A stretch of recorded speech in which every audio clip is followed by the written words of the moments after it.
আমি M A Pervez Chowdhury আবির বাংলাদেশ চলচ্চিত্র শিল্পী সমিতির আন্তর্জাতিক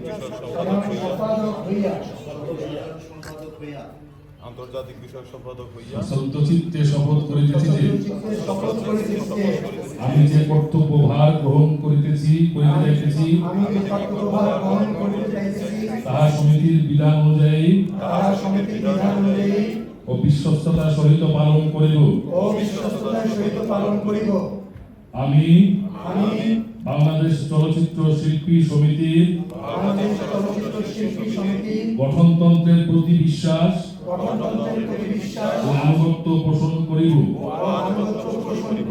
এবং চলচ্চিত্র শিল্পী ও চলচ্চিত্র শিল্পের স্বার্থ রক্ষায় আমার কর্তব্য পালনকে ব্যক্তিগত স্বার্থের দ্বারা প্রভাবিত হইতে দিব না। যে যার যার জায়গায় স্বাক্ষর করে নিন।